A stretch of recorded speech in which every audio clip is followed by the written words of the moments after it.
What's going on, gang? Today we are taking a look at Transformers Beast Hunters Deluxe Class TwinStrike. Now, this figure has not really yet been released in the United States. I actually had to pick up the European version of this guy, and I've never seen him in stores, and a lot of people haven't either. Like I said, this is the European version, and I'm really glad I got a hold of it. Now, TwinStrike.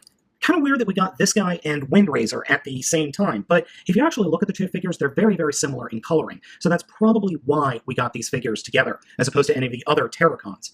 On top of that, we have the original TwinStrike here, and he shares the same paint scheme as the Deluxe and the Basic, I guess, or Legion class share the same paint schemes. But I have to say, I really like the way the Deluxe class figure feels. There's nothing wrong with this little dude, but the plastic does feel a little bit lower class, we'll say. While this guy, all of the parts on this guy feel solid and very strong. Now, one thing you're going to be wondering is, does this have the combined ports? Not really. So as you can see, here's the back of the Deluxe class figure. It has ports, but they're much, much smaller than they would be as we see here on the Legion class figure. Just much smaller. But I bet if Hasbro decides to create all the Deluxe class figures from the Terracons, I have a feeling that it's going to be able to combine, even with these shorter pegs. Just a theory, though. But as you can see, overall, it's a very solid-looking figure, a very nice-looking figure. Poseability is a little bit limited. He has no poseability up here in the front legs, little poseability here in the back foot ankles, poseability in the hips and in the joints here in the front, and the heads do kind of swivel and move, but they can't look up and down. I would have liked to have seen a little bit more poseability, but it's not that big a deal in all honesty. He just looks really awesome in this mode. His hammer, which he comes with, looks a lot better as well. It's a much more detailed. Instead of just being more a hammer, it's a drill, or it's a double drill. You've got a spiral drill here on one side, and then a boring drill here on the other. So it looks more like a ball-peen hammer made out of drills. I actually really like this weapon.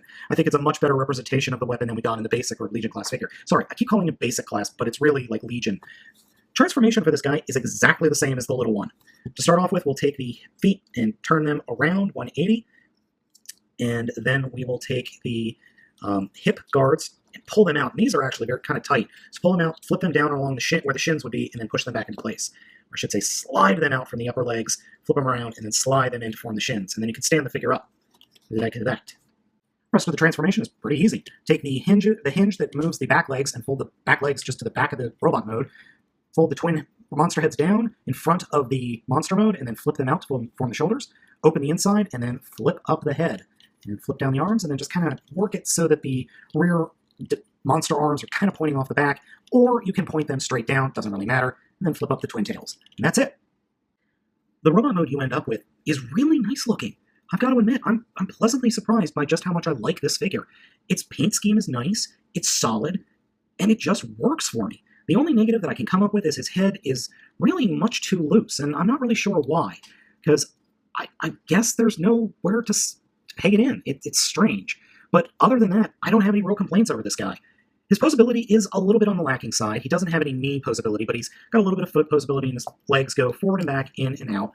Arms do move more like a Super Sentai figure than anything else. He doesn't have any real hands to speak of, so he really just kind of pinches things, and his head doesn't move. But overall, the look of the robot mode is quite nice. Now, comparing that to his smaller counterpart, you will see the paint differences, especially in the torso. We're missing the purple that is on his abdomen and on his upper pecs. I guess this would be, I don't know, collarbone shields? We'll call it the collarbone. But it's okay, because we've got the paint, the teal paint here inside the chest with the yellow around it. So I don't really miss any of the purple here on this guy.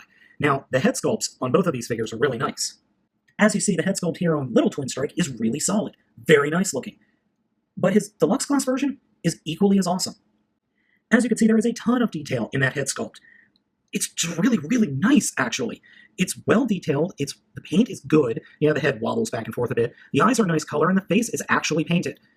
I can't really think of anything else to do to it. Maybe add a little bit of Sharpie for panel lining, but other than that, it's a really nice head sculpt. Now, the figure feels big for a Deluxe class figure, but that's because it's a little bit bulkier. And here he is next to Deluxe class Scorn, and as you can see, they're the same size, roughly. So we're not talking about any loss of Deluxe class size here. Overall, Deluxe class TwinStrike is a solid figure. I'm really surprised. I wasn't sure if I was going to like this guy, but I really wanted to get a hold of him, and I'm really glad I did. It's just a really nice toy. If you guys liked the Voyager class Predaking that I've already reviewed, then you're going to like this, and I strongly recommend picking it up. So as usual, folks, I'm Baltmatrix, and I'll catch you next time.